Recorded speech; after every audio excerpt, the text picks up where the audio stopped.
PCOD का treatment बहुत संभव है। आजकल थोड़ी सी सेडेंट्री लाइफस्टाइल है तो पीसीओडी के केसेस बढ़ गए हैं। लोग भी अवेयर हो गए हैं तो उन्हें पता रहता है कि हाँ पीसीओडी हो रहा है। ये एडोलेसेंस एज ग्रुप से लेके फर्टाइल एज ग्रुप तक में ज़्यादा होता है। इसमें पीरियड्स की दिक्कत, हेयर ग्रोथ ज़्यादा हो जाती है, एक्ने, वेट गेन, ये सब चीज़ें रहती हैं। हार्मोन डिसबैलेंस है और इसका ट्रीटमेंट बहुत संभव है, आराम से हो जाता है। हेल्दी प्रेगनेंसी के लिए सबसे पहले तो मैं कहूँगी कि before the age of 30 they should plan pregnancy, because आजकल के सिनारियो में लेट मैरिजेस हो रही हैं, लोग लेट कंसीव करते हैं तो कॉम्प्लिकेशंस बढ़ जाते हैं 30 के बाद। तो बेटर कि आपकी फ़र्स्ट प्रेगनेंसी 30 ईयर्स की एज से पहले हो जानी चाहिए। रसौली कई तरह की होती है, यूट्रस में हो सकती है, यूट्रस के बाहर ओवरी में हो सकती है, बट ओवरी वाली रसौली जनरली यंग एज में होती हैं। ओल्डर एज में कैंसर की वजह से भी हो सकती है, यंग एज में हार्मोन डिस्टर्बेंस की वजह से होती है। नमस्कार, मैं हूं प्रवीण और आप देख रहे हैं हमारा खास कार्यक्रम हेलो डॉक्टर। और एक बार फिर पहुंचे हम पालम में स्थित दिव्य प्रेस हॉस्पिटल में और यहां हमारे साथ मौजूद है gynaecologist doctor Surabhi. Doctor Surabhi से हम महिला संबंधित बीमारियों के बारे में जानकारी लेंगे और ऐसे प्रश्न इनसे पूछेंगे जो शायद आप भी जानना चाहते हो, जिनका आंसर। मैम बहुत बहुत स्वागत है। हाँ, thank you Praveen ji. Doctor Surabhi, सबसे पहला सवाल मेरा यही है, क्योंकि पहली बार आपका इंटरव्यू हम लोग कर रहे हैं, तो कब से प्रैक्टिस आप कर रहे हैं और यहाँ दिव्य प्रेस हॉस्पिटल में आपके मिलने का समय क्या है? ये दिव्य प्रेस में ही प्रैक्टिस ऑलमोस्ट 22 ईयर्स हो गए हैं मुझे प्रैक्टिस करते हुए। दिव्य प्रेस हॉस्पिटल में ही मुझे 20 साल हो गए हैं। यहाँ 20 साल से आप आ रहे हैं? जी बिल्कुल, starting of the Divya press तब से मैं यही हूँ। ग्रेट। एक समस्या हमने महिलाओं में अक्सर सुनते हैं पीसीओडी के बारे में। ये पीसीओडी होता क्या है और क्या इसका ट्रीटमेंट संभव है? पीसीओडी का ट्रीटमेंट बहुत संभव है। आजकल थोड़ी सी सेडेंट्री लाइफस्टाइल है तो पीसीओडी के केसेस बढ़ गए हैं। लोग भी अवेयर हो गए हैं तो उन्हें पता रहता है कि हाँ पीसीओडी हो रहा है। ये एडोलेसेंस एज ग्रुप से लेके फर्टाइल एज ग्रुप तक में ज़्यादा होता है। इसमें पीरियड्स की दिक्कत, हेयर ग्रोथ ज़्यादा हो जाती है, एक्ने, वेट गेन, ये सब चीज़ें रहती हैं। हार्मोन डिसबैलेंस है और इसका ट्रीटमेंट बहुत संभव है, आराम से हो जाता है, but early treatment is required for this. ये होता क्यों है मैम? क्या इसकी मेन वजह होती है? कुछ हार्मोन डिसबैलेंस है, लोगों का सीडेंट्री लाइफस्टाइल है, एक्टिविटी कम हो जाती है, एक्सरसाइज कम है, मेंटल स्ट्रेस ज़्यादा है, इन्हीं सब वजह से लेट मैरिजेस एंड ऑल। बहुत सारी महिलाएं होती हैं नवविवाहित जो कंफ्यूज रहती हैं और जानना चाहती हैं बहुत सारी चीज़ें। तो हेल्दी प्रेगनेंसी की अगर बात करें डॉक्टर सुरभि, तो क्या कुछ ध्यान उसमें रखना चाहिए और क्या कुछ सजेस्ट आप करना चाहेंगे हेल्दी प्रेगनेंसी के लिए? हेल्दी प्रेगनेंसी के लिए सबसे पहले तो मैं कहूँगी कि before the age of 30 they should plan pregnancy, because आजकल के सिनारियो में लेट मैरिजेस हो रही हैं, लोग लेट कंसीव करते हैं तो कॉम्प्लिकेशंस बढ़ जाते हैं 30 के बाद। तो बेटर कि आपकी फ़र्स्ट प्रेगनेंसी 30 ईयर्स की एज से पहले हो जानी चाहिए।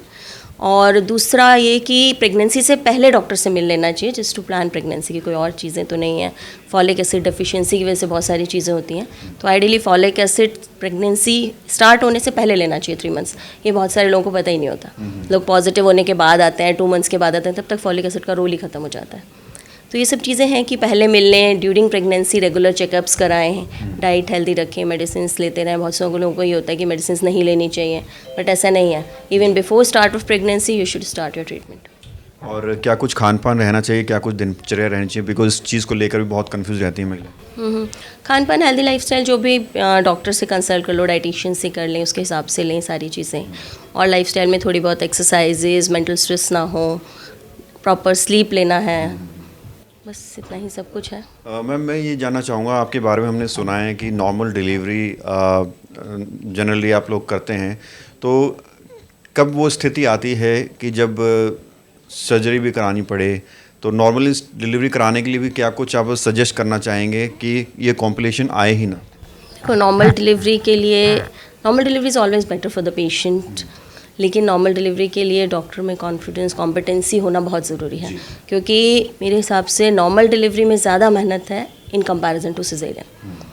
तो आजकल थोड़ा सा सिजेरियन के रेट, परसेंटेज ऑफ सिजेरियन बढ़ गया है, बिकॉज ऑफ पेशेंट्स का भी होता है कि वो पेन टॉलरेट नहीं करते या कुछ है, और डॉक्टर्स भी बहुत सारे हैं जो थोड़ा सा भी रिस्क लेना चाहते हैं और करते हैं। लेकिन हाँ, normal delivery is always better, but उसके लिए डॉक्टर को पता होना चाहिए। मैं बहुत करती हूँ नॉर्मल डिलीवरीज, मेरी 90% डिलीवरीज नॉर्मली होती हैं, बट उसके लिए, और हाँ कभी कभी ये भी होता है कि नॉर्मल डिलीवरी को कब सिजेरियन में कन्वर्ट करना है, कोई भी कॉम्प्लिकेशन आने से पहले, वो डॉक्टर को पता होना चाहिए। और उस टाइम पे वो पेशेंट को बता दे कि अब सिजेरियन रिक्वायर्ड है और फिर सिजेरियन कर दो। बेबी की कॉस्ट पे नॉर्मल डिलीवरी नहीं करनी चाहिए, बट हाँ नॉर्मल डिलीवरी की कोशिश करने के लिए you have to be more competent definitely. आप बता रहे हैं कि वो डॉक्टर से टाइम पर कंसल्ट करना चाहिए, जांचें वगैरह टाइम पर होनी चाहिए, लेकिन वो नौबत कब आती है कि जब वो नॉर्मल नहीं हो पाता है? नॉर्मल के लिए देखो 90% तो हमें पता चल जाता है कि नहीं होगी नॉर्मल डिलीवरी बाय अल्ट्रासाउंड। मान लीजिए पानी कम है, बच्चे के कॉर्ड है, या फिर उसका पेल्विक असेसमेंट बोन साइज़ छोटा है, तब सिजेरियन पहले से ही प्लान हो जाता है। अगर ये चीज़ें पहले से जज नहीं होंगी तो फिर सडन इमरजेंसी सिजेरियन करने पड़ते हैं, लेकिन अगर पहले से आप चेकअप करा रहे हो तो ये सब चीज़ें पहले पता चल जाती हैं। हार्डली 10% केसेस में होता है कि सब कुछ नॉर्मल चल रहा है, सडनली सिजेरियन की ज़रूरत पड़ जाती है। कभी बेबी का मूवमेंट है, हेड का डायरेक्शन थोड़ा चेंज हो गया है, या कॉर्ड थोड़ा टाइट है, या पानी कम है, बच्चे ने पॉटी कर दिया, हार्ट बीट कम है या ज़्यादा है, या बहुत प्रोलॉन्ग हो गया लेबर, तब उस केस में हमें सिजेरियन करना पड़ता है, और वो कर भी देना चाहिए। उस केस में पेशेंट को भी समझना चाहिए कि सिजेरियन भी करना चाहिए अगर डॉक्टर की सलाह होती है तो। डॉक्टर सुरभि, डिलीवरी जैसे हम बात कर रहे हैं, एक डिलीवरी के बाद जो दूसरा प्लान करना चाहिए किसी को, उसमें कितना गैप होना चाहिए? इस चीज़ को लेके भी लोग जानना चाहते हैं। 2 डिलीवरीज के बीच में हमेशा से ही है ये तो कि 2 साल का गैप कम से कम होना चाहिए। बट नॉर्मल डिलीवरी के बाद अगर 6 महीने या साल भर के बाद भी वो सेकेंड प्रेगनेंसी चाहें तो कर सकती हैं, अगर कोई और कॉम्प्लिकेशन लाइक एज बहुत ज़्यादा है या कुछ है, या इनफर्टिलिटी ट्रीट किया था, आगे प्रेगनेंसी नहीं हो सकती, और भी बहुत सारे फैक्टर्स होते हैं। बट सिजेरियन के बाद डेफिनेटली 2 साल से पहले बिल्कुल नहीं। डॉक्टर सुरभि, रसोली की समस्या आमतौर पर महिलाओं में पाई जाती है, ये क्यों होती है? इसका क्या कुछ ट्रीटमेंट सजेस्ट करना चाहेंगे?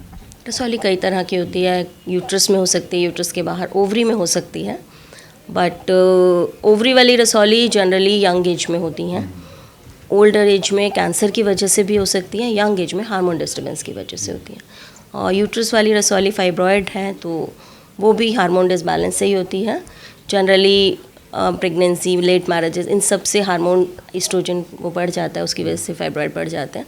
बट इनका भी अर्ली डायग्नोसिस हो तो आजकल ये टैबलेट से भी ट्रीट कर सकते हैं। ज़रूरी नहीं है कि हर रसौली का ट्रीटमेंट सर्जरी ही है, बट फॉर दैट पेशेंट को अर्ली स्टेज में डॉक्टर से मिलना होगा। और यहाँ दिव्य प्रेस में अगर कोई आता है तो यहाँ गायनी डिपार्टमेंट में क्या कुछ फैसिलिटीज़ मिलेंगी एक पेशेंट?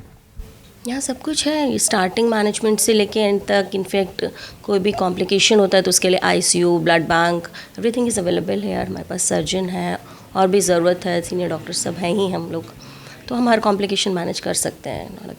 डॉक्टर सुरभि, जो भी लोग आपको देख रहे हैं, कोई आपसे मिलना चाहे, कंसल्ट करना चाहे, तो दिव्य प्रेस हॉस्पिटल में क्या कुछ आपका टाइमिंग रहेगा और किस किस दिन आप लोग आते हैं? मैं मंडे टू सैटरडे अवेलेबल हूँ, 11 to 4 के बीच में, 11 to 5 भी रहती हूँ, और इन केस ऑफ इमरजेंसी कभी भी ऑन कॉल मुझे बुला सकते हैं, बट 11 to 5 तो मैं यहाँ मिल ही जाती हूँ। बहुत बहुत शुक्रिया बात करने के लिए।